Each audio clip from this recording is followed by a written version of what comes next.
today's subject, looking at a very interesting individual, I might say, who has a rather diverse background. I'd like to introduce my guest, Professor Paul Wellings, who is the Vice Chancellor from the University of Wollongong. Thank you very much for having me. Great to see you. Well, you've, looking at your past, your history, now in academics, didn't start off, well, obviously started off that way, but then went into professional, looking at as an ecologist, entomology. Can you give us a little background history first? Yeah, for sure. I read biology as an undergraduate and then specialised in ecology and worked on sort of model systems as a population ecologist, and was very lucky in 1981 when I was based in the United Kingdom to be offered a job in Sydney with the CSIRO, which is a very large Australian public research organisation. So I left university and went to work for this government research organisation, and I stayed there for 20 years and then got headhunted back as a Vice-Chancellor in the United Kingdom. So it was a non-linear career in that sense. But population studies, that's looking how populations expand, grow, and diversify? Or? Yeah, and so it was my area was looking at what caused changes in populations, births, deaths, immigrations, emigrations of pests, and then what control mechanisms you could put in, mainly non-chemical controls using sort of natural methods to suppress pest populations in the background. Yeah. Well, I can think of some corollaries maybe for the human population, looking at population growth. But looking more towards obviously the academic where you are now, do you see did you have to have a kind of a new skill set to assume, back into academics as a Vice Chancellor, or did you feel that your professional career really helped you in doing your current job much better? Yeah, well, my professional career had taken me from being a bench scientist into research management, and so I worked and ran very large parts of the Australian Research Organisation and was eventually Deputy Chief Executive there. And on the way, I'd been seconded into one of the Australian government departments where I'd been head of science policy. So I had this sort of combination of having been a researcher, having been a leader in a research organisation, and also being a policy maker. And those three things, of course, are highly desirable when it comes to running universities, because you need to be able to interact with government, and you need to be able to interact with industry to influence people, and then to understand the social issues that prevail for the students. Oh, excellent. Well, it's good to see that you can actually use everything that you had before. Yeah. Well, taking a closer look at the university, for those who don't know University of Wollongong, exactly what part of Australia is it? I have to say I'm terrible at geography. Yeah.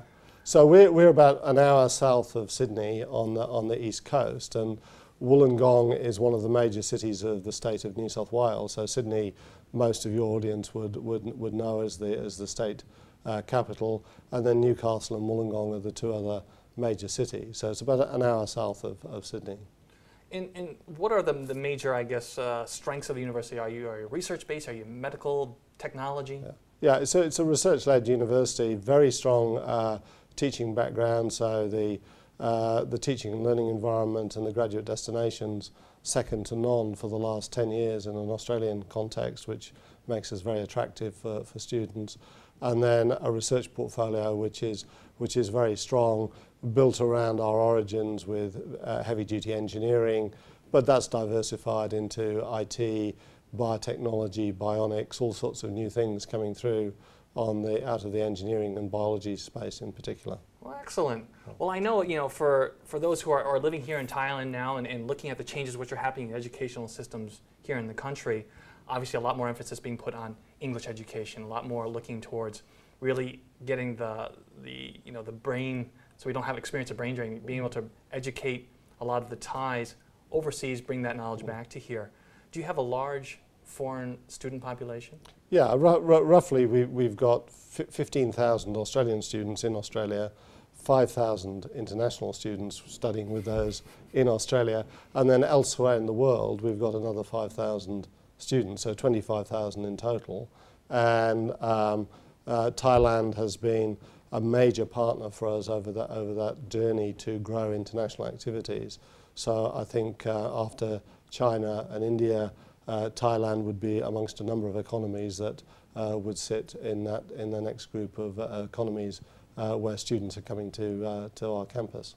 Well, when parents and their children are making decisions about where to study, I guess for undergraduate or even for the graduate level, obviously if they're a lot of times thinking, well, I need an English education, UK, United States, Australia also the third choice. Yeah. What would be the main little I guess kicker, the one that gives you the edge over the other two locations? Yeah, I think the Australian location historically has always been attractive because it's in the Eastern Hemisphere, in a similar sort of time zone, and clearly English language of instruction. And then because unemployment rates have been so low in Australia, it's been possible for students to get part-time jobs, whereas in Europe and in the United States, that's a less easy thing to do. And as a result, lots of students who wanted to earn some money as they've gone have found Australia a great destination. I think in respect to Wollongong, I think the unique selling point that we offer there is that because it's a campus-based university, it's safe, fair and supportive. So, you know, it's a good place to be because there's accommodation close by, there's good security, and the teaching standards are very, very high as well. I know from my own personal experience, a lot of Thai students who go overseas for education, that's usually some of their very first times leaving the country, or at least leaving the region. What type of support mechanisms do you have so, you know, parents aren't fretting over, oh my God, you know, what's happening to my children? Are they safe? Are they secure? Are they happy? Yeah.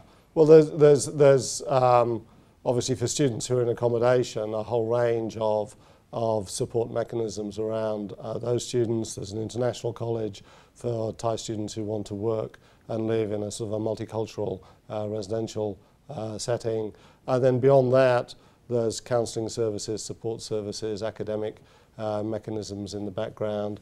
And more recently, we've put in place a PASS program so that students in the second year work with first year students as mentors and things like that. So I think when you look at most modern universities, there are layer upon layer upon layer of support mechanisms that thoughtful institutions have put into play. Well, I know for those students who have completed their education, there's a very large Australian alumni, Thai alumni here in the country, and they always get together every year, and great things are still happening. Looking at the flip side, for students at the university, let's say coming to Thailand for a semester abroad. Yeah. Do you have those types of programs in place? We do. They're not as strong as they could be, and that's an issue. It's interesting, I was with the Australian ambassador 2 days ago, and we talked about student mobility as one of the central things that we should be looking now to try and get young Australians to come to Thailand. We have one major program, so we bring our education students up here in January each year, and they do part of their practicum work here in Thai schools, working with one of the Thai universities and using a relationship with a number of Thai schools here in Bangkok in order to practice their skills that they've developed as students in Australia. So that's a fantastic program, and it would be nice to be able to diversify that into other faculties. Well, I know in my discussions with the ambassador before, he's highlighted the fact that the education sector, especially between Thailand and Australia, has grown significantly over the recent years, and I can't help but look towards the AEC when it opens up, and just around the corner. Do you see a real big potential there for obviously expansion not only within Thailand but within the region as well? Yeah, I mean, I think this is a really long game, and roughly world student numbers will double in the next 20 years. Nearly all of those people will be the Eastern Hemisphere. Wow. So the debate about where are the universities, what are the national capacities for the state systems to absorb those students, what's the role of the private sector universities, and what's the role of mobility and the movement of students between economies will be really major policy issues for all national governments. And beyond that, I think huge opportunities for the next generation of students to have very diversified CVs as a result of experiencing education in different countries. Well, talking about the population, how it's moving around, I can't help but think back to your previous life, as it were, looking at population development. You know, from that aspect, from your professional career and looking at education populations, is you see this move in the future? You know, as you mentioned, the huge majority of students being in this part of the world. Do you see that as part just because of populations, how they're growing, or is it because of it's become such an economic center in the world, or the diminishing of the US and the UK or of Europe? I think it's about the success of countries in the Eastern Hemisphere. So Thailand, China, India, all of those countries have got really dynamic economies. Clearly, as a result of wealth increasing in each economy, the proportion of people in the middle class who can afford to then have their children go to university is increasing dramatically, and the demand will go up. And I think the challenge for people like me then is to say, do we just stay with a campus in Wollongong and have students come to ours, or do we build different business models and actually deliver some more of our activities offshore to allow students to come in and gain credit in different ways through those sorts of activities? Well, excellent. You know, in looking at, as you mentioned, you know, expanding the campus perhaps, or looking at different ways of doing education. I know some universities have kind of embraced, say, e-learning or combining technology together as that. Do you have any initiatives that are currently going on for maybe say long distance, or at least being able to pair up with research, let's say in other countries, and be able to do some collaboration? Yeah. Well, we have offshore locations. So we have a campus in Dubai. We've had that since about 1993. We have 3,000 students on that campus in Dubai. We're partnered with the Laureate Group in Kuala Lumpur. We have 1,000 students there, and we're in discussions with them about alternative locations. So that business model about building centres is coming through very quickly. On the e-learning side, I think it is interesting. This is the hottest issue at the moment, driven by universities like MIT in the United States and Stanford putting up their lectures sort of free on the internet. My sense is that being at university is a body contact sport. I think students expect to be in a classroom with other students, and they want to be meeting academics. And so, you know, for the two of us to sit in a garage on a computer learning something is fine, but we would want to meet occasionally and exchange notes and meet with an academic and say, are we going in the right direction? So there's, I think for the vast majority of students, the way they will as undergraduates gain credit will be to experience a campus. And certainly for younger students who still need to make the transition from being in a teaching school environment to an educational learning environment at university, they do need a lot of support in the early years of university. You do make a good point. I think, you know, when you're looking at education, a lot of people focus on, well, what's the curriculum in the classroom, but there's so much that's going outside. And, you know, I look at a lot of the young folk out there and looking at them trying to prepare for the professional careers. It seems that especially companies are not, and even research programs are not just looking for people who have that class experience, the class grades as it were, but they're looking for extracurricular activities. They're looking for that experience which helps them expand beyond the book smarts. Do you also have that emphasis at Wollongong? Yeah, very, very much so. So there's a big debate, you know, that says how do we secure sort of the clubs and societies so that if we want a theatre society, students can do theatre. If there's a swimming club, they can swim. All of those things. So there's all of that in the background. And I think the important point, from my point of view as a university vice chancellor, president of a university, is we've clearly got all of the mechanisms in place to evaluate students. So you get your transcript, the summative bit, so you're examined. The formative stuff, which is, can you and I work as a team? Can you influence me? Can I influence you? The highly desirable things that people want in a workforce, of course, are all learnt through small group activities, hanging out with friends, being able to work across cultural boundaries in a classroom. They're all skills which are very hard to just examine directly as part of the transcript, but they're possibly the most desirable things that our employers will want in the future, given the way globalization is going.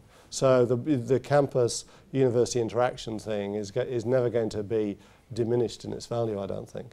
Absolutely. Well, last but not least, obviously we've been talking about the university and all the programs you have going on. If people watching the show would like to find out more information, where can they find it? Well, if they're on the internet, they go to the University of Wollongong, and there's a fantastic website. You can see all of our programs there, and lots of links, and an international office which is very well adept to working with prospective parents and students from Thailand. So we've got a big tradition. I think we've got 2,000 Thai alumni now, and currently we've got about 250 Thai students on campus in Australia, so they'd be welcome to join us there. Excellent. Well, thank you so much for joining us in the studio, and best of luck, and hopefully we can have you back on the show in the future. Yeah, great pleasure. Thank you. Thank you. Don't go away, though, because we have plenty more coming up on So This is Thailand.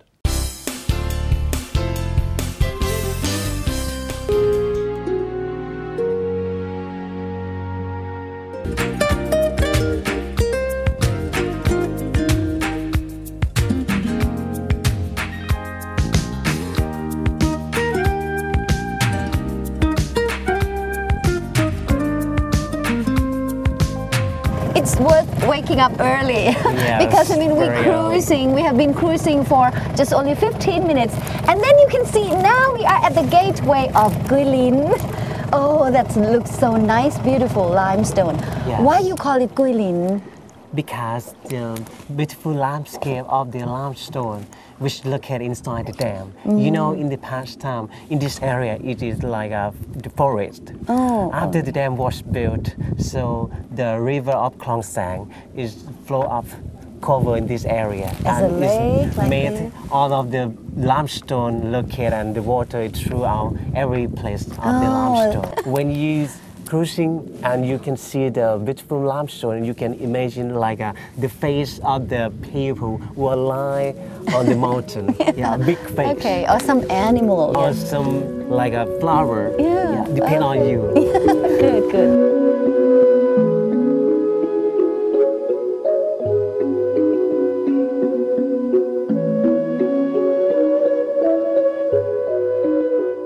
It's so peaceful.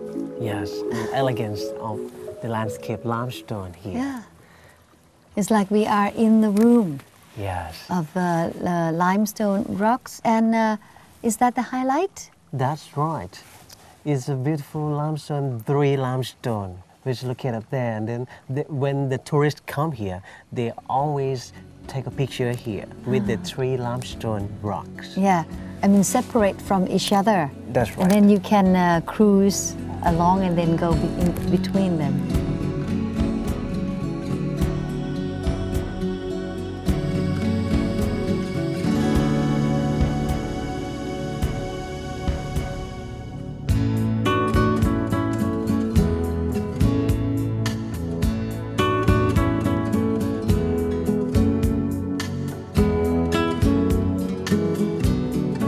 So after boat cruising, so this is another kind of activity that I look so elegant on the golf course. We have a clubhouse and we have a beautiful view. Yes. So how special of this golf course? This golf course has a beautiful landscape and the most famous one in southern part of Thailand. Called Ratchapraphat Golf Course. Yeah. Is there any accommodation as well? That's right. And you know, the golf course has 18 holes. Yeah, so quite big one.